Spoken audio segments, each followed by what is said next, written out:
It's the Alien Conspiracy Podcast. We are your hosts, Agent ETA, Agent Ether, Agent Kruger, and Agent Anderson. Come along as we examine UFO sightings, conspiracies, and all things strange. You can follow the show on Twitter at AlienConPod. We also have an email address, alienconpod@protonmail.com. We would love to hear from you. And don't forget to check out our Facebook group and or page. This week's episode, the Belgian UFO flap or wave of November 1989 to 1991. Actually, it started a little bit before November. I used to know this lady we call the Belgian flap. Really? Well, I'm just saying is all. That's probably another show, a different show. We'll have to do a different type of podcast for that one. It kind of sounds like a Dutch band, though, doesn't it? The Belgian Flap. Kind of does. Let me tell you, she was a nice lady. Or a nice punk band. I bet. Yeah, that could be a good name for a punk band. A lot of UFO events, they call them flaps, but this one, they usually call it a wave. I don't know why. Whatever. Either way, flap, wave, it's all the same. A bunch of UFO sightings. All right. So what we're talking about here is obviously Belgium. And we had events ranging over a period of a couple years. Thousands of different people, thousands of independent witnesses all saw a triangle or multiple triangle-shaped craft flying day and night at various altitudes. Some of them saw it really low down. Some of them saw it very, very high up. Sometimes it was at night and they couldn't see the craft, only the lights, and so on and so forth. There's just about a gazillion different sightings for this one. The description given by most witnesses pretty much agrees. We're talking about a sort of like a flat triangle with white or off-white lights at each corner of the triangle and a pulsating red light in the middle of the craft. While there were many sightings over this time period, there's two nights that are usually the most commonly discussed for this particular event. And that would be the night of November 29th, 1989, and the night of March 30th to 31 in 1990. So between these two nights, just these two are enough, but there were obviously more dates than that. But, like I said, it went from 89 to 91. There was many events, and many people saw it over these areas. The interesting thing about this is, unlike most cases where the military or government just covers it up completely, the Belgian government, or at least the military, admitted that it was unidentified. They had absolutely no idea what the thing was. It was beyond any earthly technology that they knew about. They didn't actually try to specify what it was. They didn't have any theories, and they didn't kind of wager a guess. They just sort of said, we don't know, and we don't think it was something from here, and just kind of left it at that. A lot of people say that this is sort of proof of disclosure, or this is government disclosure, and it's proof that if you disclose that aliens are real, that people would not panic, because a lot of people think that people would panic. We've discussed this before on the show. But on the other hand, they never came out and said it was aliens, and there isn't really any good evidence that it was aliens, even though it was definitely weird. But this case has it all, man. We have many witnesses. We have radar. We have, the object has strange maneuvers that can't be explained by terrestrial craft, like starting and stopping high speeds, making right turn maneuvers at high speeds, being stationary, hovering, and despite traveling faster than the speed of sound, no sonic boom. And most witnesses reported it as being completely silent. These are my favorite kind of UFO cases, especially the ones where you have this displacement and instantaneous changes in trajectory that can't be explained by anything we have here on the planet that we know of, especially combined with radar data, which in my opinion is just as good, if not better, than photographs. Yep. Gotta love that radar data. That's a good point. I just like to mention one thing with the radar data is Agent Anderson mentioned these triangular craft had 3 lights. They were a triangular craft. And when they had a ping for the radar tracking the 3 lights, it was tracked as one object. So we're not talking about 3 separate objects. We are talking about one single object. Right. Yeah, a lot of the skeptics will try to say that they were seeing maybe 3 helicopters or some such nonsense that were flying in a perfect formation, but none of the witnesses reported anything like that. And like Ether was saying, the radar returns were all one object. Yeah, and there's a lot of images, like reconstructions and drawings, which I can post on our social media. And among the 1,000 of witnesses, they're so similar in their details. Right. Yeah, they're all pretty much describing the exact same thing. You know, it's all the testimonies from the witnesses line up so very well, even the ones from, you know, the government and stuff. And it really kind of struck me like how matter of fact they were, these government officials that you see in these interviews and stuff about the case. It struck me as kind of a breath of fresh air because they were being pretty matter of fact. And I think I heard one of them in particular even said like, hey, the maneuvers that this vehicle was doing, a human body wouldn't be able to, you know, keep up with it. You know, it'd succumb to the pressures, the G's and stuff, you know, and I agree with that, you know. It's very interesting because this, like Agent Anderson had said, this case has got it all, you know. You have, you know, a wide array of public individuals who witnessed this craft. You have a ton of people from the military also that witnessed it. They also scrambled the, you know, F-16s to observe and, you know, try to track this thing as well. And that's not for nothing. You know what I mean? Like that doesn't happen unless they're trying to, they're looking at something on the radar screens. You know, it's not just going to be a blip or, you know, a program malfunction or something like that. It's unlikely, I think, though. You know, not that I know much about those programs, but I would think that they're not just going to scramble those jets out for nothing. You know what I mean? They were reacting to something, you know, that they were actually a little concerned about, had some substance to it in their minds, you know?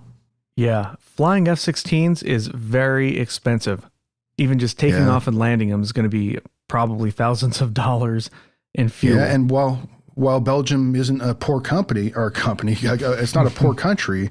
I can't imagine that they'd have a huge budget for military endeavors, you know? They're a tiny country. Yeah. Is the thing. Yeah. They're very small. Yeah. Yeah. So they're not going to be, you know, scrambling jets just for shits and giggles. They're going to have a good reason for it. Yeah. Yeah. Yeah. Mm-hmm. Yeah. All right. Well, let's get to, I think I mentioned, did I mention? Anyways, the first sighting was on September 28th, 1989. But let's talk about November 29th, because this is the first one. This is the first event of this particular wave that's usually talked about. And it's really well documented because we have a couple of police officers that started it off and they had to file a report. And yes, we have really good evidence on this particular event. Mm-hmm. So on November 29th, we have more than 30 different groups of witnesses. Let me say that again, not just 30 witnesses, but 30 different groups of witnesses all around Belgium. 3 of those groups were police witnesses. And even supposedly there were witnesses in Germany, Holland, Luxembourg, and maybe even France also saw this event, but that's less well documented that I could find for whatever reason. Anyways, there's 2 police officers. It was just after sunset while there was still a bit of sunlight. They saw a field lit up next to the road, and they described it as being lit up like a football stadium. They pulled over and got out of their car to see what was going on, to see what was causing this. And they saw the triangle object hovering over the field. They said it was hovering about 120 meters up off the ground. So since this is from Belgium, a lot of the measurements we're using in this case are in, those wacky metric units. But so hey, metric ain't so wacky, man. It's it has its place. You know what I mean? Like when I measure certain things, I always go metric. You know? Yeah, it's actually we should just get over it already and just switch to metric. You know? Yeah, we apologize to the rest of the world for wanting to be so different. Yeah. Well, I mean, I don't know. There's some similarities between the measuring units that were used in the Great Pyramid and also what do they call it? The original name for the standard system, because it was like the inch or the foot, like the original foot, right? What was it called? Like the king's foot or queen's foot or something like that? Or am I spouting out complete bullshit? Are we talking about in Chernobyl, the elephant foot? What were we talking about? No. Oh, yeah. Are you telling me there was a queen that had a 12-inch foot? That's crazy. Yeah, dude. No, it's You know what's funny is I kind of I kind of sort of know what you're talking about. Like, it sounds vaguely familiar. Yeah, I'm regurgitating shit that I heard a long time ago, and I'm not doing a good job at it at all. I feel like it's something I learned in like primary So you know school. what? Please excuse me. I digress. All right. Oh, anyways, yeah. We should just switch over to the metric system already. But if anybody unfamiliar, which I'm unfamiliar, I actually had to Google this because I have no idea. But 1 meter is approximately 3 feet, maybe like 3.2 feet or something. So when I say that the police saw it hovering 120 meters above the field, that's going to be approximately 360 feet, give or take.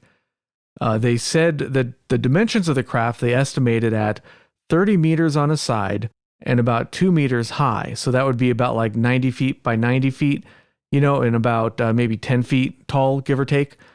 And they described it just like many of the other witnesses with 4 lights, one white light on each corner and a pulsating red light in the middle.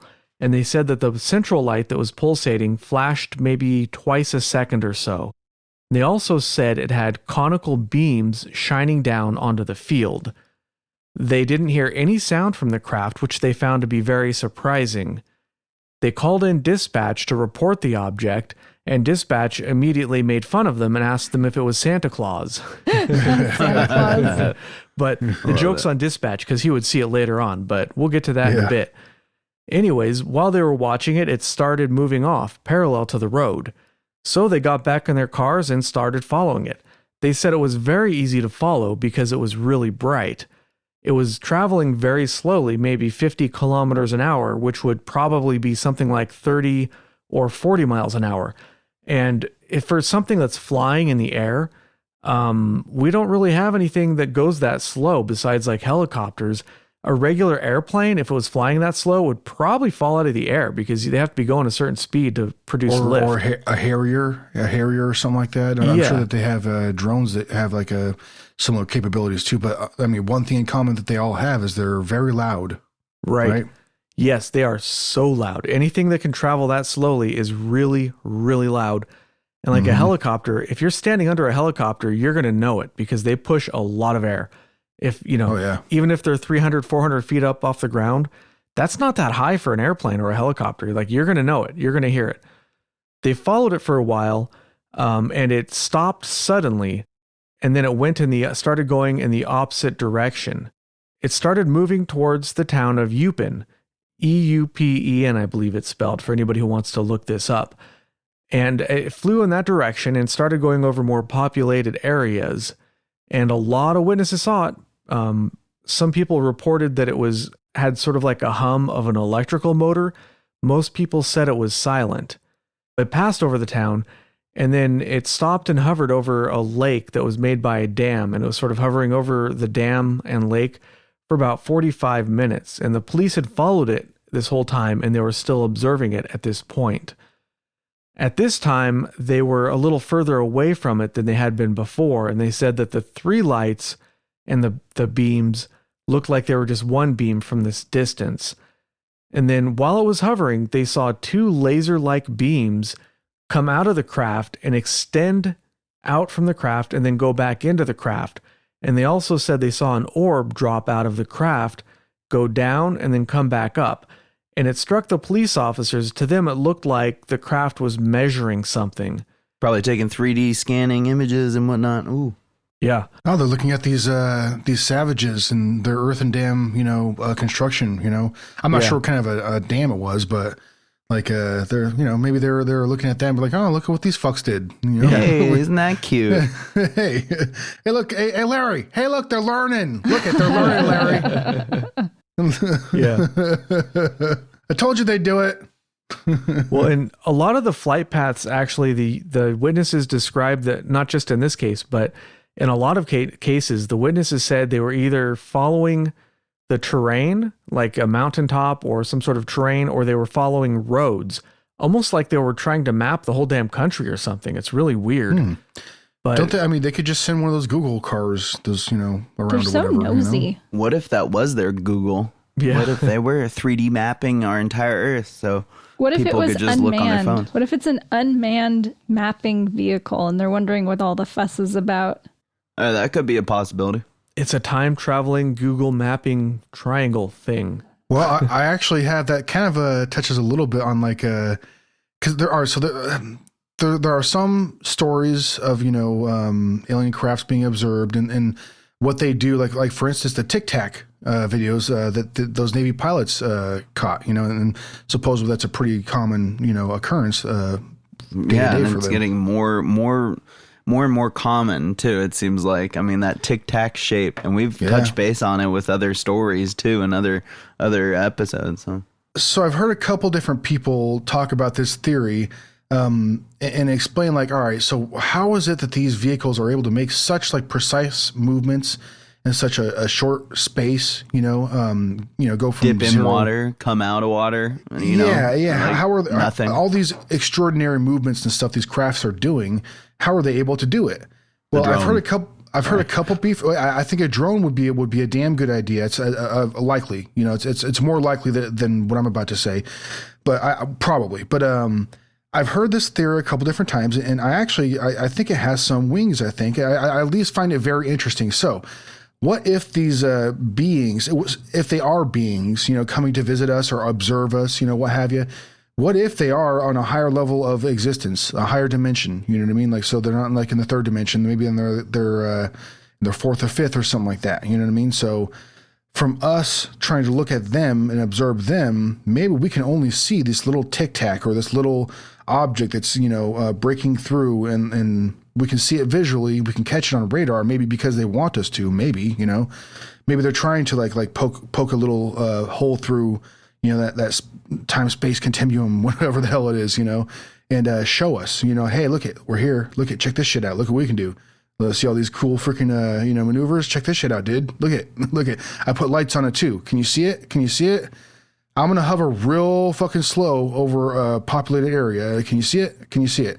We're here, but we're in another dimension though. You know what I mean? I mean, humans see on certain frequencies of light, correct?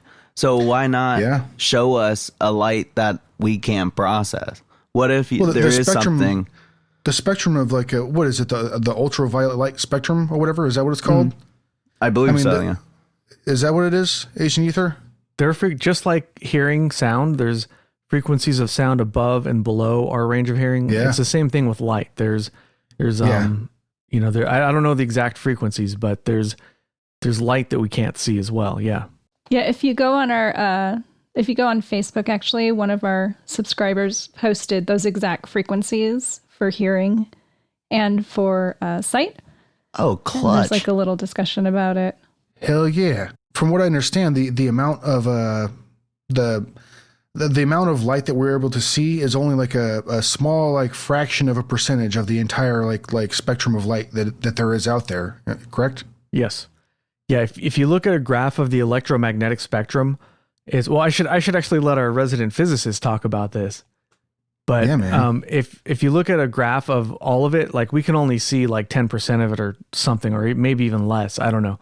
It's been a long time since I took that class, but it's very, very small percentage of the actual stuff that's out there. Yeah, I don't have my cell phone, so I can't look that up. I never took a class, but I did watch a documentary and a lecture. So I feel like I should be on par with you. You know? Yeah. Well, it's actually, I took just like a basic physics class. It wasn't like real physics. It was just like the physics of light and sound. And they just went over like real basic stuff like that. It was pretty much on par with what you might see in a YouTube video. We didn't really get into super complicated stuff, but we did go over stuff like that though. Yeah. I just watched Invincible, so that's about me. Oh, dude, me too. I just watched that.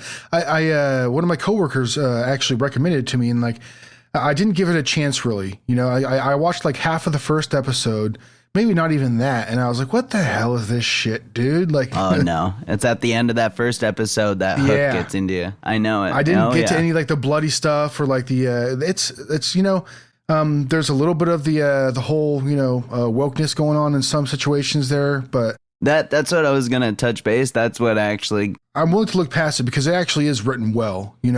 All the characters, well, not all the characters, but the characters, they get you invested enough in it. You know what I mean? Where you care about them, And like, that's just the show. That's just the show. And the actual comic series was released in like 2002, I think. Like it was, I mean, years ago. Robert Kirkman, I mean, I could be wrong on the day. It could be 2002, 2006. But I mean, still, this has been out there. But there is one thing that's the whole reason I bring it up is because there is a section that you watched the whole thing, right? Agent ETA? Yeah, the season. Yeah, the whole season. Okay, so I won't give too much away, but there is one episode in the season. You have to get into the season to see this. Now, there is one part where it talks about the government spiking the United States, the citizens with a chemical lace, like the fluoride theory and everything, that it gave us the inability to see certain frequencies of light that they can cast out, simply with like a flashlight, what have you. Calcifies your pineal gland. Yeah, right. But I mean, like, it doesn't seem too crazy to me. And I never really like looked into that. But like, what if we were, kind of, I've said this, repeatedly on other, other episodes about, being conditioned to certain things. And what if we've been conditioned to see a certain frequency, and yada, yada. Sure. Like, hey, I could believe it. I could definitely believe it. Have you guys seen that movie, They Live? Hell yeah. With Roddy Piper? Hell yeah. It's got one of the best fight scenes I've ever seen. And where are the damn glasses? Yeah. Apparently they choreographed that themselves. It's got this oh, really? This epic just slobber knocker fight scene, and it's all about Roddy Piper. I forget the name of his character, but he's just trying to get his friend to wear these glasses. Like they're killing each other over a pair of sunglasses. It's crazy. Oh, it's the best fight scene ever. Yeah. That was so good. There doesn't need to be any reason for this shit. Like, there's just that you don't need to, any reason to fight, even though you're friends, just try these glasses on. No, fuck you. Yeah. All right. Anyways, where were we? Oh yeah. Okay. So we're talking about the two police officers, and while they were stopped watching the back to the show, while they were stopped watching the UFO hovering over the lake or the dam or whatever it was, they saw a second craft appear from behind some trees. It turned towards the freeway and flew off. The second craft, it kind of tilted as it flew and allowed the officers to see a different viewpoint and to see the top of the craft, which they said had a oval or like a curved dome on top and some rectangular portholes. The dispatch guy at some point also saw this light in the distance while it was hovering over the dam, and he also saw like the laser beams and stuff shooting off of it. And at one point he reported seeing a ball of light shoot up into the sky, which might have been the second craft, because the officers didn't see the second craft for very long because it flew off. At 7:23 p.m., the craft stopped with the red beams and knocked it off with the orbs, and it moved away towards the direction of the town of Spa. And that was the end of their account. Now, that particular night, like I said, there was about a gazillion other witnesses that saw some shenanigans and goings-on with these things. But those are probably the most credible witnesses, is the police officers. And unfortunately, one unfortunate thing about this case is that most of the witness testimony is like in a foreign language, so it's kind of hard to get good translations of all of them. But I did get some, but most of them are locked behind a different language. There was other sightings on nights, like I said before. For example, on like December 11th, there was 21 separate sightings over 5 different provinces. But let's fast forward to the second big event that we mentioned a little bit earlier, which was on March 30th, 1990. And this is the night when they launched they scrambled a couple of F-16s. So what happened was the police responded to some civilian witnesses who were reporting these things, and then they notified the military. The military had already been tracking the objects on radar, and they were eventually confirmed and tracked by at least 6 different ground radar stations. And supposedly, I couldn't find a whole lot on this, but they supposedly also launched an AWACS air radar thing, which that's the airplane with like the big giant circly disc thing on it. You guys have probably seen pictures of it. Yeah. That's not cheap. Oh, yeah. Yeah. So, yeah, they were pulling out all the stops for this one. So the 2 F-16s got scrambled, and they went to look for the thing. Now, the pilots never got a visual sighting of the object, but a lot of skeptics will point to that as being proof that there was nothing there. But on the other hand, it was dark out, and fighter jets, they tend to try to get their targets from a distance rather than getting to within like gun range. So, I mean, they were like probably, I forgot to put it down in my notes, but they were probably something like 6 to 10 miles away, which is still, with good visibility, you could see these things no problem. I mean, these triangles were reported to be, flipping huge. But at nighttime, these triangles are black. It's completely believable that they wouldn't have seen them even if they were looking right at them from a few hundred feet away, let alone a few miles away. But anyways, the F-16s got scrambled. They went to the area where the object was supposed to be, and they got a radar lock on the object. As soon as they got a radar lock on the flying thing, on the UFO, it flew away at a high rate of speed, and it made some evasive maneuvers.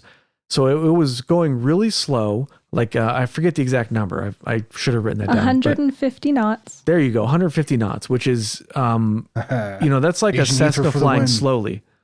Yeah, so then it all of a sudden, out of nowhere, just at the snap of your fingers, it sped up to about 1.5 times the speed of sound out of nowhere. And it also dropped from about 9,000 feet to about 500 feet in 5 seconds. And we actually have this we have a video of the radar, which was shown to the public, of the F-16s had this thing on radar when it dropped that fast.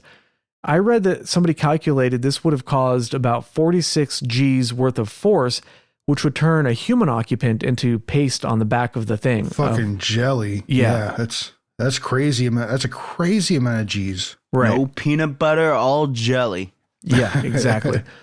Or at least somewhere in between, maybe. All gas, no brakes. If there was I'm all about that. Yeah. Bass, no trouble. Oh yeah. I'm sorry for that. Don't start with that. Don't. Well, I was about to fart, and then I don't think it's a fart. Better hold back on that one, then, man. That's some kind of bass right there. Can I get an ETA on that, Agent ETA? Oh, dude. Estimated time of ass. Sorry. Yeah. Do we need to hit the pause button? Nah, I'm good. I got a strong asshole threshold. All right. Good. But yeah, needless to say, if this was a terrestrial craft, it would have had to been remote control. And if it's an alien craft, then or even if it was any sort of creature in that craft, some sort of organic occupants, then it would have to have some sort of technology to overcome like inertia and forces like that. Because, 46 G's, like we said, that's going to kill anything in there. So this is, like I said, also, it was over the speed of sound, but on this occasion and other occasions, when witnesses saw these things going faster than the speed of sound, no one ever reported a sonic boom, which is highly interesting because even our airplanes that we have here, even our top secret ones, as far as I'm aware of, they still haven't come up with a way of getting around the problem of sonic booms, which is why there's a law in the United States saying that the Air Force is not allowed to fly supersonic over the continental United States, like over land, because they used to do that and it would like break people's windows and stuff. And it was a nuisance to anybody living near an Air Force base. So that's a big no-no. That's annoying, but kind of cool at the same time, right? Can we all be in that? You're like, that's right. Broke my window. Yeah. Again. Interesting. Maybe they think we're on the precipice of hitting not light speed, but I have heard in the past that when I was first introduced to the Galactic Federation or like the galaxies UN, the point is the people that make the decision, or the aliens that make the decision to let us into that UN, once we figure out that leap in technology to get us, past the speed of light or what have you, like figure out travel, make it easier for us, that's when they'll show themselves to us, because it would be only a matter of time before we can reach them before they could reach us or whatnot. But I digress. It was just I think it might have to be a bigger leap in technology than that. You think? To be honest. Well, and the reason why I think this is because I believe that, like, if we are being contacted by what we may call aliens or what have you. I think that the distances in space are too dramatic for anybody to be traveling from point A to point B. And I'm sure everybody's, I mean, this isn't I'm not coming up with this argument, you know what I mean? This ain't me. I'm just regurgitating shit that I agree with really at this point, but the distances are too vast. So if they are traveling to us over these distances from another galaxy, another solar system, whatever it may be, I think that their level of technology is going to be at a, on a level that is going to be sheer, magic to us. And again, this is not my words. These are, theories that other people have come up with that I agree with, but like, their capability is going to be so drastically far and away ahead of ours that we're not going to even recognize. We may not even recognize, like I said before too. What if these individuals have, ascended to a level where they exist in a higher dimension than we do? What would that look like if they did try to contact us and like give us like a clue, maybe, that they're watching and they're observing and they're waiting, you know what I mean? Like, we're waiting for you guys to stop fucking around with your bullshit and get up here already. We can see you're capable of it. You need to freaking head the right way though, you idiots, like, I'm sure there's all sorts of, if this is a real situation, I'm sure there's all kinds of things that we do that frustrate those ascended individuals if they are watching. You know what I mean? Stop throwing your poop at each other, you goddamn monkeys, Yeah. Well, which we literally still do. Yeah. Not to stray us off course more than I already have, but if I have, but I mean, just saying like maybe like finding fire or whatever we did to bump ourselves up that one notch or that octave to, evolution or like being better than our past selves. That's when they kind of step in and they're like, hey, this is what's going to help you in the long run and, evolve you down the road again somehow. Hey, maybe we're close. Maybe this is a sign that we're close. We're making exactly. progress as far as physics is concerned. I'm always reading in the news about new breakthroughs in quantum entanglement and wormholes and theoretical physics, and it makes me hopeful that we're on the verge of something new. Well, and if you look at our history, it's kind of interesting. Like, as soon as we figured out how to make a really good piston engine, it was only a couple decades till we made rockets. And once we made rockets, it was only a little bit, after that we were on the moon. Atomic bomb. So we make these really big leaps once we figure something out.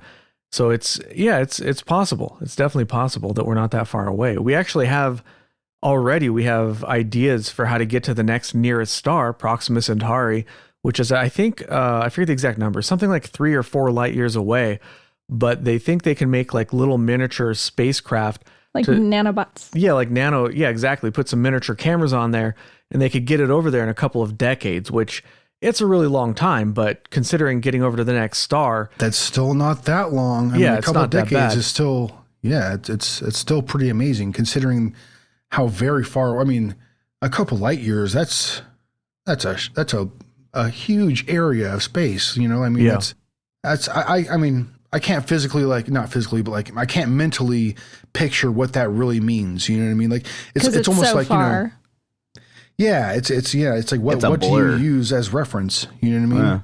Right. But when thinking about something like that, but like, it's an amazing thing. I hope I see that within my lifetime. At least, like, Oh, of course, they'll send one out and we get some kind of information back. You know what I mean? Like, you know what you are going to see? I read about this yesterday.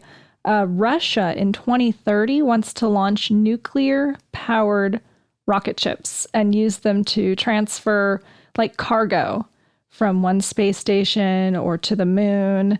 And they have a whole program. They're like amped. They're ready to go. I don't know if that's a good idea or not. It's the whole Elon Musk. I mean, he's definitely a factor in it. But I mean, the whole hype it's gathering with, our journey to space and how we've turned our heads from, I've always thought we've definitely stalled out at some point when we've how we are here now talking to one another was because, a group of people decided to hop on a ship and explore the world. I mean, due to other circumstances, of course, but I mean, it's that human element that we all possess that wants to know more and expand, and that we've been turning our heads inward, which is good on some aspects, but it should be out there now. We really should be, extending our reach, not to get preachy or whatnot. But yeah, no, I really do hope I see that in my lifetime too. Agent ETA. Well, isn't that like imagination part of what makes us human? Is right? The ability to see into the future and also and our inability to not ask the question why. Right. Like they're getting all philosophical here. Well, I mean, correct though, right? Yeah. Like humans are just,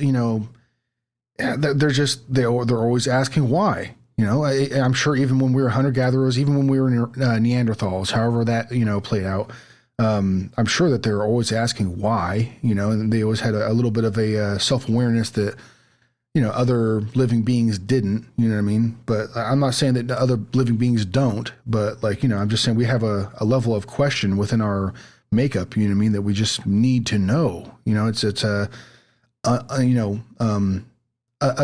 desire that's probably never going to be quenched. You know what I mean?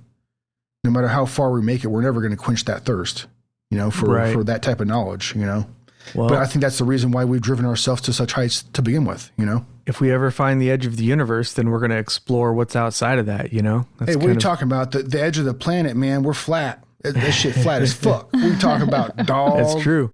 It's just, what is it? It's like, there's like a big ice wall, and then there's like more stuff on the other side of that. Or is it, dude. Like God's over there? I forget what it is. It's something over there. Yeah, no, the moon is a hologram. It's another flat piece of paper we can just hop to, like Blue's Clues. Yeah. My favorite, and I forget if I've talked about this, but like, I remember I watched a video of this, like this guy who was balls deep on flat Earth, you know what I mean? And the guy actually invested money on doing, a light experiment, testing the curvature of the Earth, and the guy was like all gung ho about it. And he was like, the dude was sure that the experiment was going to work out the way he thought it was. So basically they just took like two big pieces of plywood, cut holes in them, and then put them a certain distance away from each other, shine a light through. And then they had like telescopes to see if they can see the light shining through the hole at certain heights or whatever, So the guy proved himself wrong immediately, because he was immediately able to show that there is curvature, and like you could the look on his face. Like I remember like watching that, like I said, and I just got this like this grim like sense of satisfaction, like ha ha ha ha. You're like ha ha ha ha, you idiot. Like, I love it. Like I'm sorry, but like stuff like that. Agent ETA, I hope there's no flat earthers listening to our podcast who are now going to tune out. I don't. Well, all right. So I'm not sitting here trying to purposely like piss people off. I'm just saying, like, why is this like being like? This is a waste of time. That's all I'm saying. Like, there's like better this conspiracies. Effort, is that what you're saying? Well, yeah. This energy could be put towards things that are so much more probable, and things that are not necessarily set in concrete as far as science is concerned. If you start asking questions about flat Earth, the whole thing just falls apart. Like if you ask them, "What about all those pictures NASA took?" The answer is something like Photoshop, like. Photoshop. They didn't have Photoshop in the 50s and 60s, like. Yeah. Well, I know that like some of the arguments are like, oh, there's no one true picture of the Earth from space, because they take these pictures, quote unquote, NASA does or whatever space organization, and then they send it back to Earth, but it's in digital format. They have to recreate that. They actually have to piece that picture together. Well, of course you do if the format that you're sending it in is all ones and zeros. And yeah, well, of course you need to recreate that digital picture because you sent it digitally. I'm sorry, I didn't pronounce that word right, but you know what I'm talking about. Yeah. You sent it digitally. So obviously it's going to need to be constructed in a certain way. Now you're getting philosophical again. If you're listening to this podcast, you're not actually listening to it. You're just listening to a bunch of zeros and ones. No, if you are listening to the podcast, you're actually constructing this podcast within your psyche, in your dome piece. It's all a fabrication. You are creating this audio that you're listening to right this moment. Don't forget to mention it's not all us. The we subliminal don't really messaging. exist. Yeah. What? Subliminal messaging. Buy chocolate. Subliminal blah, blah, blah, blah, blah, blah, blah. That's how I pronounce it. All right, where were we? That was quite a tangent. Triangle craft emitting Belgian? possible rays of light that we can't interpret. Mm-hmm. Yes. Belgian UFOs. Okay, let's see. Oh, right. Yeah, we were talking about the F-16s. I think I had just said that even though that the object had gone faster than the speed of sound, there was no sonic boom reported, not just in this particular case, but nobody of all of these Belgian triangles, nobody ever reported any sort of sonic boom for any sighting, which is really interesting. And then I think we started talking about overcoming inertia, and then that's when we went on our tangent. So let's not go there again. But anyways, the object played cat and mouse with the F-16s as they chased it. It zigzagged around and ran from them, and the description kind of reminded me of some of the other cases we've looked at, where the object will kind of like let the F-16s get closer and then kind of zoom off or whatever. But they did that for about an hour, and then the UFOs they kind of skedaddled and went away. During that time, the F-16s were able to get 2 more locks on the objects. And after that, after an hour, they were gone. The event was widely seen, and the police eventually received over 2,600 witness statements. And I think we've said it before on this podcast, but not everybody who sees a UFO is going to report it. In fact, I've seen in my lifetime 3 UFOs, none of which I'm convinced were aliens, by the way, but I haven't reported any of them, just as an example. But yeah, people see weird stuff all the time, and they hardly ever report it. So if they got 26 reports, probably there was tens of thousands of witnesses who saw in this area, especially because these things were flying. They were terrassing all over the place. And if you've never been underneath of, like an F-16 that's zooming around, you're going to notice that. You're not going to, if you're watching TV, you're going to be, alerted to the fact that there's something unusual going on. You're probably going to go outside and look. So pretty much anybody and everybody saw these damn things flying around. And there are witness statements where they said that they saw the UFO hovering, and they saw the F-16s flying circles around it and all kinds of different, things. They saw it zooming around while the F-16s were chasing it. But a lot of the witnesses did see the events, and I suspect there was way more than 2,600 people who saw it, like way more.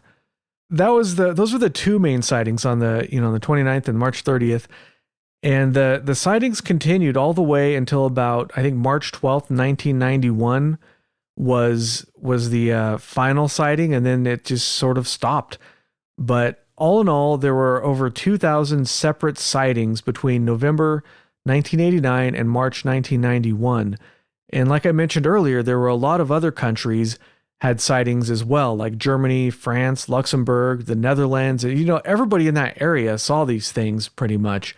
But for some reason, it was most prominent in Belgium, and they seem to be centered around a specific area in Belgium, which would be the area in Belgium that borders on Germany. And you can look up maps where people have mapped out the, like the flight paths of these things and all that stuff, but it's kind of hard to go over that kind of stuff on a podcast because no visual, right? So I can tell you cities and east and west and whatever, but it's kind of hard to describe. Well, let's not sell our fans so short. I think our fans have a vibrant, imagination, and as far as from what I've seen, they operate on a pretty damn high level. Yeah. I cannot deny that. That's for sure. But even though there were some witnesses that described different types of shapes, like some people reported something that was shaped like a big rectangle or a trapezoid. Some people said that the bottom of the thing looked like had a texture like an aircraft carrier, which, does that remind you guys of anything else? Like perhaps the Illinois 2000 case? But a lot of these things could be explained by just seeing the same craft from a different perspective, but it doesn't mean that there wasn't, more than one type of craft involved. There could have been some kind of rectangular craft as well as a triangle one. I mean, anything's possible. We do have the triangle pops up quite often more often than people would think. I've been trying to piece together from what I can look at the Battle of LA, basically. Do you guys remember that, where there was object? Yeah. Anyway, just above the object, that's like when you really hit the brightness and contrast and all that stuff, Like I can post I can send this to you guys, but it shows the brightest lights in the area and what shows on the negatives and everything, and it shows 3 dots above the object that was being shot at in a triangle formation. And I mean, this stuff also gets shaped up like, I mean, people were mistaking it for a helicopter and whatnot, or it was to look like a helicopter. And I've had the triangle shape is a very common shape when we're talking about UFO experiences or witnesses. They're describing something they saw, whether it be a craft that actually is shaped like a pyramid, like the people from their perspective can actually see the depth and the height and the width and stuff of the vehicle. It's not just like a one-dimensional observation. You know what I mean? That's in question right now. And to actually cut in real quick is that I mentioned this the last time I was able to speak on the podcast was that there was that video that's being combed over right now by that task force for UAPs, I think they're called now, right? Or what that triangle video of it was being taken from an actual naval I think a destroyer or whatnot. I'm sorry, I'm like loose on it right now. I'm fighting anyway, so it's just all I'm trying to say is like the triangle is a common shape when talking about UFO witnesses, the UFO sightings. Whether it be like a pyramid shaped craft, or whether it be crafts set up in a triangle formation, or it be an actual craft that's shaped, like a triangle, like a flat triangle. You know what I mean? It's a common occurrence. I mean, it's not like the most common, but it's common enough where it's one of those types of crafts that are witnessed. It's up in the top tier. You know what I mean? It's common enough where you see it on damn near every continent, as far as I know. I mean, from South America to Central America to North America to Europe to Asia. I mean, there have been triangle-shaped crafts that have been witnessed and been described in great detail too. And this is nothing new either. That's why way back in the day, in the early 50s, I forget the exact year, but when Ruppelt took over Project Blue Book, he's the one who came up with the term unidentified flying object to replace the term flying saucer that had been used before, because so many people were reporting things that were not saucer shaped. So that's why they started using that. 89 was kind of a big year, actually, for triangular shaped objects. And there were reportings not just in Europe, but around the world, starting at the beginning of the year. And I actually have some chronology here, and there's 5 major sightings. We start in January in Moscow, Ohio. Someone observed a giant triangular object about 1,000 feet above the ground that was brightly lit from the bottom, and they claimed their engine stopped, and they heard a slight humming sound. And then we have another one in January in Oklahoma, where there's 2 large triangular-shaped objects, and they were accompanied by 4 to 5 smaller bright objects that were moving around it. And then we move on to Butler, Pennsylvania, a multicolored triangular-shaped object flying over the town of Butler, making a roaring sound. And most of these are from MUFON, and I kind of picked and chose the ones that were related to the case that we're looking at. And we also have Alabama, which includes police witnesses, and it didn't make a sound. Yeah, like all over the world. Union City. All right, and finally we had the last sighting I have here is in Union City, Ohio in March, where a 37-year-old mother and her daughter spotted a triangular-shaped object stationary in the sky between their car and their house, and it was hovering before it suddenly started to move at a slow speed and an altitude of about 1,000 feet before it went off into the hills. So it's kind of interesting to me because you have all these sightings previous to the Belgium sighting. It's just interesting to me that there were all these similar sightings. And I mean, you had sightings of discs and boomerangs and cigar-shaped objects and that sort of thing. And I picked out the ones that were triangular-shaped because there's actually quite a bit that I'd really just skimmed over, but there's similar descriptions to the one in Belgium. Okay. Yeah, and you got those descriptions from NICAP, right? I did. Yeah, otherwise known as kneecap. No. Mm-hmm. That's what we call it on this show. We call it kneecap. How did you know? All right, I found a really interesting translation. So there's a book about this. There's a book about this sighting or about this event called UFOs over Belgium by John van Waterschoot. That's Waterschoot. Waterschoot. And it was translated to English. I found an English translation. I looked like on Amazon and on the Googly machine, and I was not able to find an English version of this book. But the translation of just the introduction is what I want to talk about here. So if anybody can point me towards an English version of this book, I would gladly post a link to it or whatever. But the introduction of the book was written by General Major Wilfred D. Brouwer. He was the former adjunct chief of the Belgian Air Force. And it's maybe a little longish, but I think it's really interesting because keep in mind, this is somebody from the Air Force who's writing this, he was there when it happened. So, this is a really interesting look. Let's not forget this guy has a well-accomplished career. He has things to lose, you know what I mean? As far as if he says something that's going to make him look like a fool. So let's read this introduction. I'll read this introduction that he wrote. Personally, I was very skeptical about the sensational press reports of triangular UFOs being sighted above Belgium on November 29th, 1989, which was the start of the UFO flap. I thought the cause of the phenomena were either laser beams or holograms. I was very happy when the pilot of an F-16 was able to determine the cause of a UFO sighted in the beginning of December 1989. The UFO in question turned out to be the result of the laser beams of a dancing in Limburg.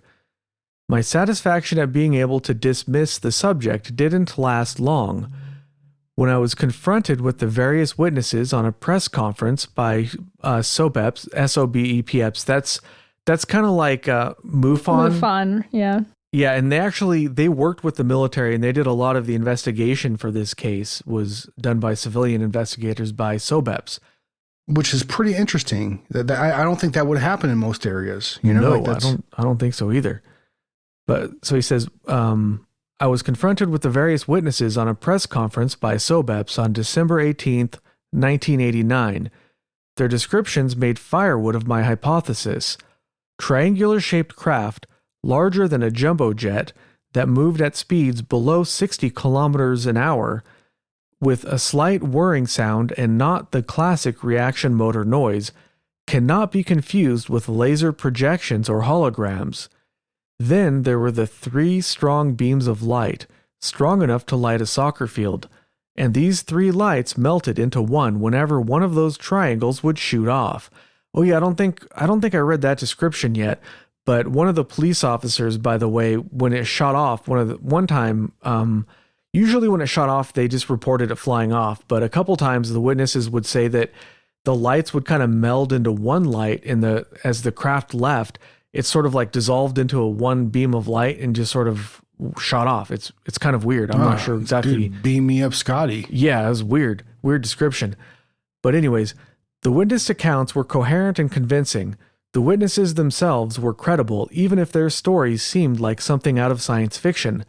The official representative of the Air Force, as the official representative of the Air Force, I could not think of an explanation for the observations made. Then certain members of the press accused us of allowing experimental flights above Belgium. The days that followed, more and more newspapers suggested that F-117 stealth planes were responsible, planes invisible to radar. This is easily determined as wrong. No permission was granted for such activities in the Belgian airspace, on top of which these stealth planes were incapable of flying at around 60 kilometers per hour, then shoot off at incredible speeds without any loud noise. To make absolutely sure, the American embassy was formally asked about this, which prompted them to issue an official statement to the press, which said no such flights had taken place in Belgian airspace. The Belgian Air Force... What their press statement should have said was like, fools, you think we're going to tell you about this shit? Yeah. Yeah, pretty much, right? The Belgian Air Force now had a problem. The multitude of sightings, particularly in the evenings, were an indication certain activities were taking place in Belgian airspace. These activities were illegal. Each flight after sundown and before dawn must be requested and registered officially. Neither the Regie der Luchtwagen, which is their air traffic controlling body, nor the Air Force were aware of any request. If the UFOs cited were real craft, they were violating our airspace and contravening regulations. Both the Regie der Luchtwagen and the Air Force needed to find out the origin of the supposed craft. Radar stations were asked to be alert and give more attention to the slow-moving craft. These are very difficult to observe for radars, which are set to trace planes and helicopters that fly at speeds of over 150 kilometers, or about 100 miles per hour. The fact that the craft moved at very low speeds forced the radar operators to switch off the computer systems and work with so-called raw video. Thereby, more signals were bounced back than on a computer-operated screen. Difficult to work this way, while registration of events may become unreliable. Under normal circumstances, all information is stored, which makes it possible to reconstruct certain observations and compare these with other radar stations. This is impossible when working manually. In that case, a reconstruction relies on the judgment of the radar operator. Such personal appreciation is subjective and has insufficient scientific value to confirm certain observations.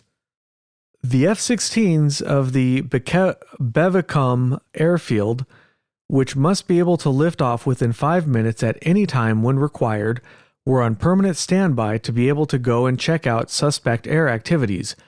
But also the F-16 radars are set to detect vessels that operate at high speeds. This setting has as reason that the F-16 radar screens would pick up cars driving fast and make it difficult for the pilots to discern between planes and cars. So detecting the so-called UFOs was not going to be easy, which is why visual detection was going to be crucial, on condition this was done by the members of the Gendarmerie, they're police officers. We were only going to react to observations made by police, to avoid just anyone's testimony that would cause the Air Force planes to be sent out. This procedure proved to be cumbersome and time-consuming. It was the F-16 intervention of March 30th to 31st of 1990 which made the real huge headlines. The large public interest was due to a coincidence.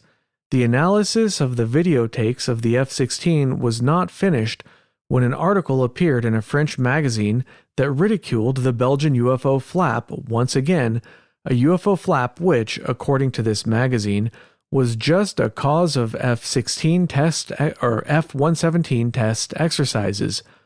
Furthermore, the magazine claimed the F-16s which had taken off that night had not obtained any results at all.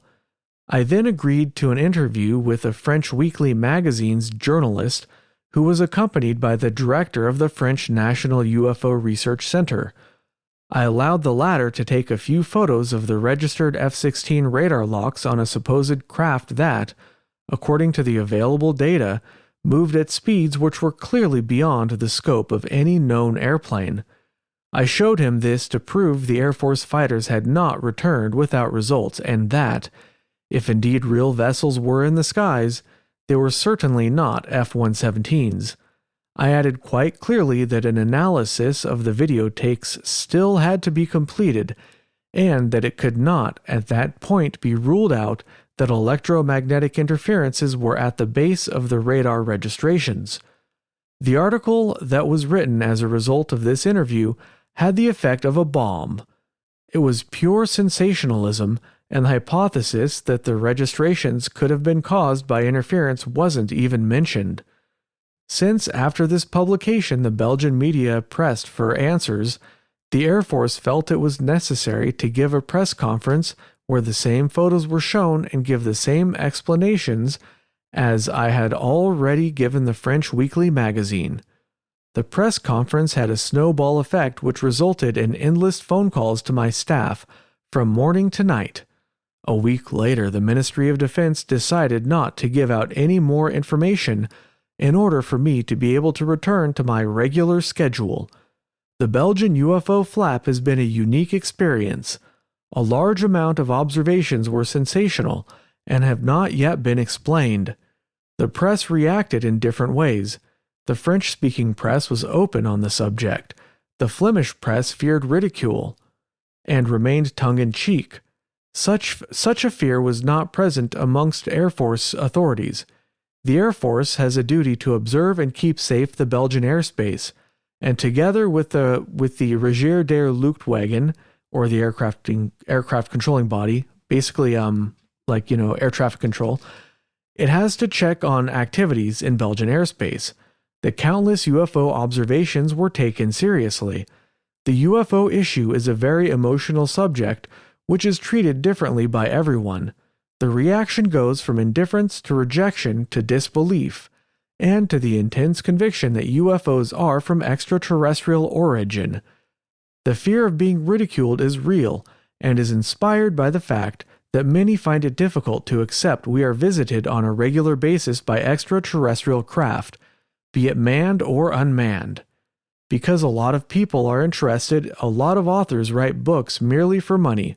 Valuable information is distorted and mixed up with personal interpretations, which has a result that the UFO issue becomes unbelievable, but the public has the right to be informed in a correct manner. Hold on, I gotta scroll down a little bit. I would agree with a lot of that. Yeah. I mean, not all of it, but that is very rational. Very, Right? So he finishes off, I have the fullest trust in John Van Waterscoot, whose only intention in writing this book was to create an objective work. His reputation as professor of university, senator, writer, amongst others, guarantee his objective method of approach. The UFO flap in Belgium from 1989 to 1991 was and is an enigma which remains unsolved. And again, that was Wilfred D. Brouwer, General Major, former Adjunct Chief of Staff for the Belgian Air Force. And it's kind of long-winded, but I mean, he says a lot of important stuff there, and it's from a very important authority on the case. And I think that's, well said, right? Yeah, no doubt about it. And the guy he seems to be very upfront. It doesn't seem like he's trying to hide a whole lot. I'm sure there's things that he can't talk about, obviously, but very straightforward. I like how he put it. Yeah, and like I said, that book is not available in English as far as I could find, but if it is, I actually would love to buy a copy. So if anybody out there knows, the book is UFOs Over Belgium by John Van Waterschoot, Waterschoot. So, I mean, I'd love to get my hands on an English copy. I just don't think it exists. Van Waterschoot. Speaking of Waterschoot, that also reminds me of how I alluded to before. This woman I used to know, we called the Belgian flap. She was also known as the Waterschoot, huh? Yeah. That was her second name. I'm just saying, is all. That was her stage name. Sorry, I couldn't help myself. It's cool. I've seen an actress name that before. We all bring our own experience to the podcast. That's why we're all here. Hey, I didn't pay for this one. All right, I'm just saying. All right, good to know. Okay. So that's all I had on the basic events of the case. I think Agent Ether wanted to talk a little bit about skeptical explanations, right, Agent Ether? I have a skeptics list, which I like to call fake news. Okay. So there's a couple of reasons people are skeptical of this particular event, even though it was, as Agent Anderson said, a whole wave of events.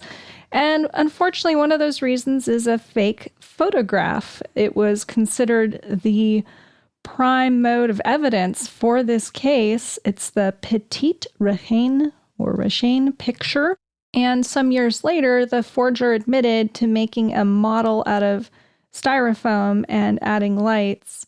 Yeah. Yeah, and it's really unfortunate because it kind of, this sounds like a legitimate case. And one faked photo ruins it for everyone. To me, to be quite honest, that very situation that you just mentioned, it kind of, all right, so I think that this person is either somebody who had taken a legit picture and then was pressured to come out and say that it was fake, or somebody who made the picture fake intentionally to create misinformation. Right. Or maybe just interest. Well, but misinformation is a valuable thing too. You know what I mean? If you can keep people on their back foot wondering, you know what I mean? Then that's a very malleable situation to have a public in, or a society. You know what I mean? The skeptics take this one photo and they say because this one photo is fake, then the whole event is fake. That's pretty much their argument in a nutshell, which is completely absurd. But a lot of the witnesses took films and photographs, some of which you can actually find online. This being a podcast without having any visual media, I didn't spend a whole lot of time looking into the photos and videos, but you can find some, and there are some interesting ones out there. But that's sort of a realm that's outside of my level of experience, is being able to tell what's real and what's not for photographic evidence. But there was a physicist who took some of these photos. So one of the things about this case was that a lot of the witnesses, because it happened over such a long period of time, people started bringing their cameras with them, and a lot of people took pictures of these craft. But once the film was developed, the UFO almost never showed up. And if it did show up, it showed up to be like really blurry. Like you couldn't even really see what it was.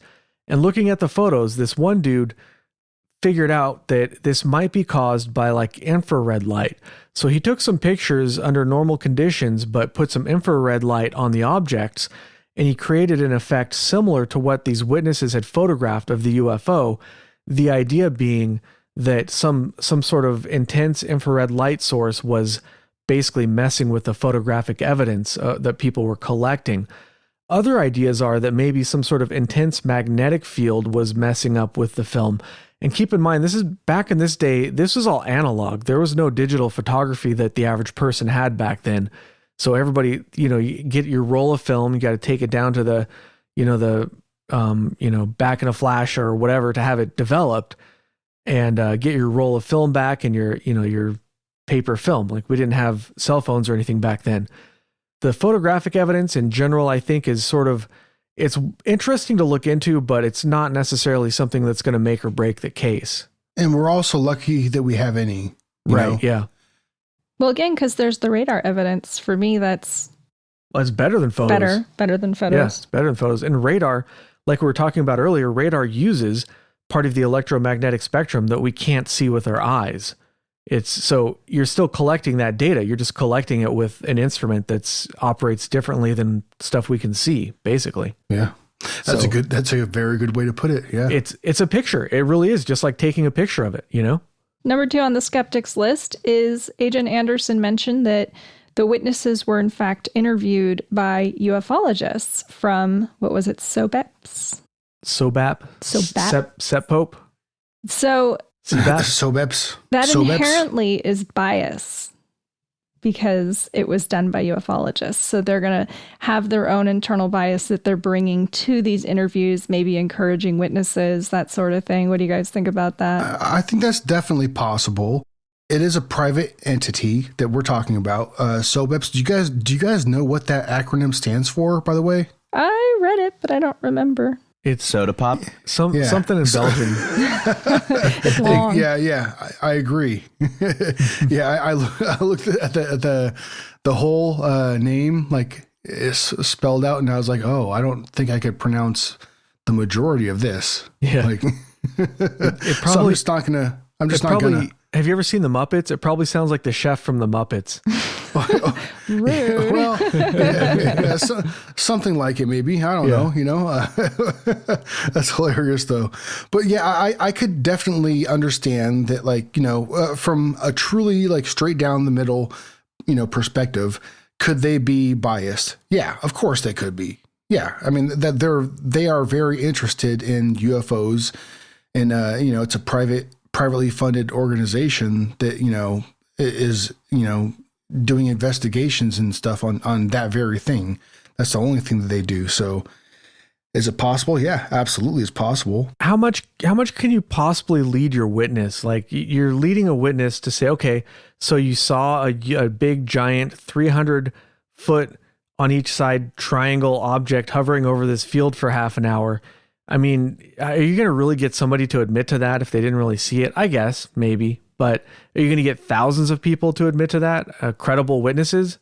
Not so much. Well, we have to turn, of course, to the age-old favorite, and that would be mass hysteria. Mass hysteria. I thought you were going to say Venus, but yep. No, Venus is not on my list, but mass hysteria is. I thought it was Jupiter. No, it probably was. It probably was though. Yeah, yeah. If you dig hard enough, you probably find skeptics saying it was Venus. Probably. I did not run across that, but I wouldn't be surprised. It was a Venus whole and planet. swamp gas. If there isn't, then I'd like to identify myself at this very moment as a skeptic, and I think it was Venus.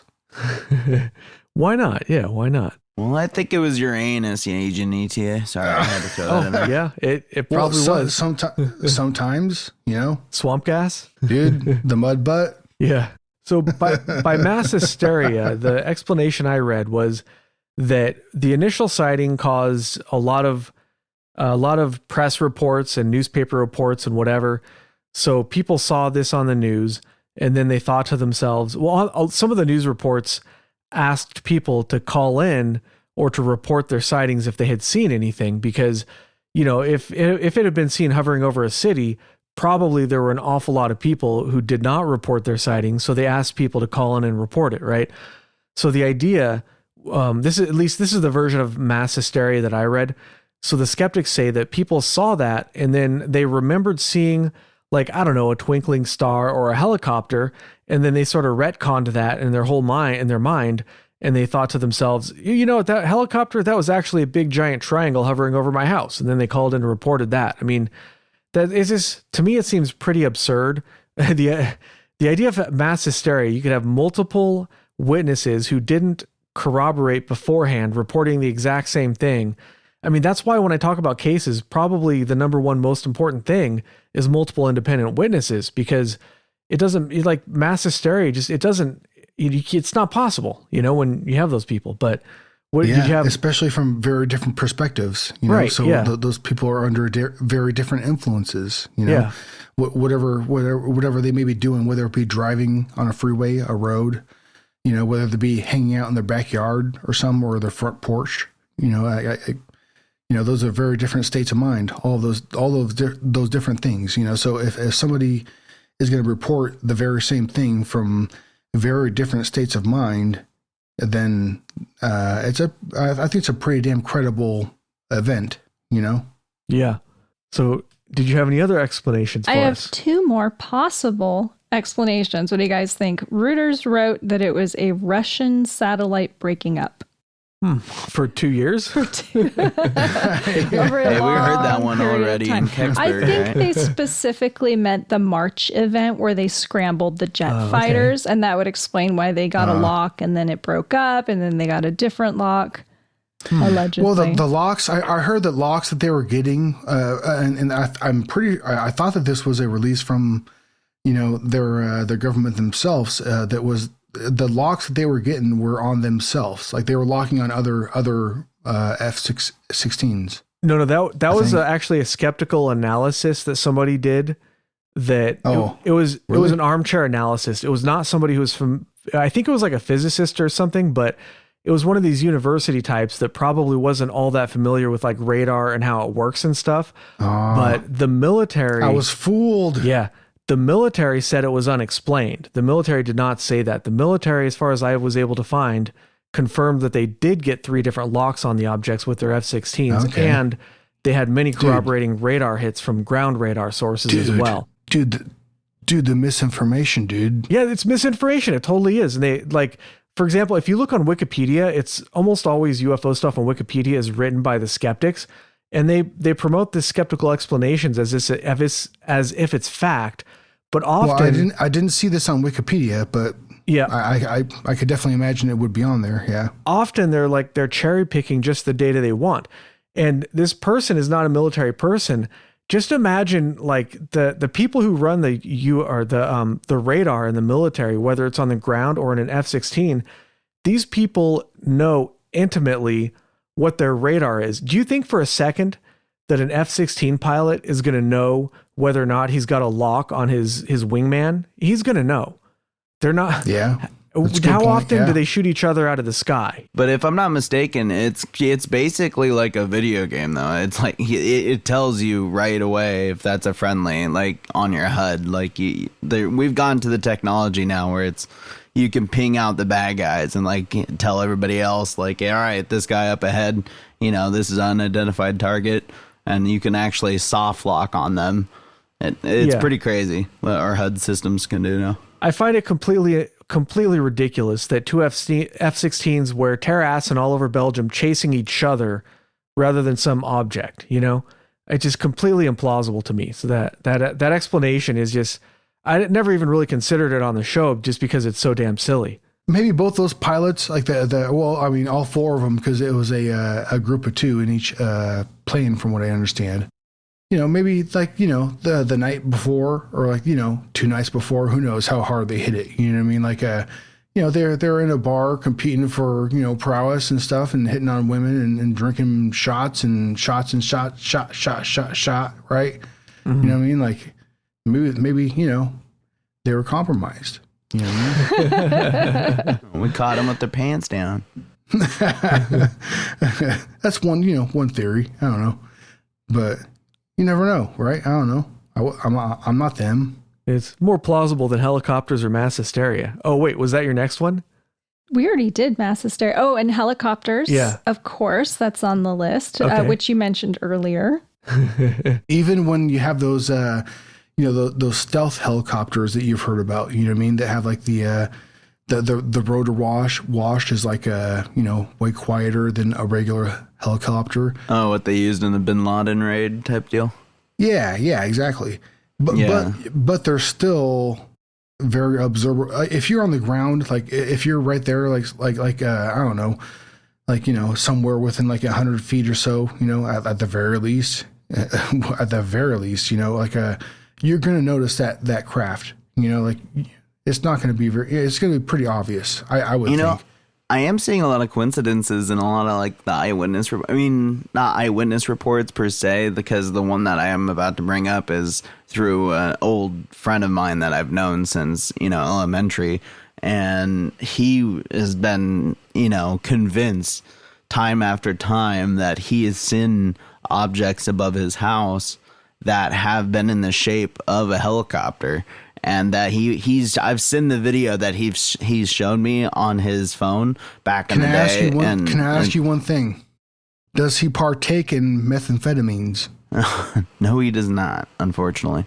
Okay. No, I'm just saying this all. Like if he's looking through the blinds, like, and just saying this helicopters, bro, up at my house right now. No, I know, right? But I mean, it's not so crazy to think that they would, show us something. I mean, if we would entertain the idea that they could shoot a frequency of light at us that we couldn't interpret, so that's like we're seeing nothing there, or just a blob, I don't think it's too crazy to think that they can cloak themselves as one of our civilian helicopters, or Yeah, but for what? Stealth. I mean, I don't know. To prevent that mass hysteria, or getting a rocket because we shoot people in our own schools. I don't know. We tend to shoot first, ask questions later. Like how? Like the Belgian UFOs, they didn't seem to care one way or another what people were doing. They seemed to pretty much just ignore us, with the exception of an F-16 getting a radar lock, which is essentially, that's like a hostile action. So outside of that, they didn't seem to do much. It's almost like they were putting on a show. Yeah. Or maybe whatever they were doing here, they just didn't care if we were watching them or not. They were busy. Yeah. Or it's like, we touched base on earlier, it's their way of like peeking in and being like, hey, where are you guys at now? Like, oh, they built the dam. Now they're flying. We always assume that we're the most interesting thing on the planet, but that may not be the case. So what about the dolphins? Yeah. What about the dolphins? Yeah. Yeah. Well, dolphins, I mean, what about jellyfish? All right. So was that your full list of skeptical explanations? No. Oh, you have more. I have more. Do you want to hear them? Oh, snap. Yes, I do. All right, there's also a rare meteorological phenomena called angels. And basically, there's electromagnetic interference effects where the ground acts as a mirror and projects electromagnetic waves back up into the atmosphere. And so some skeptical scientists claim that the aircraft were actually locking on to that. That's very complicated. I wasn't quite able to follow all of it, but that was the basic idea.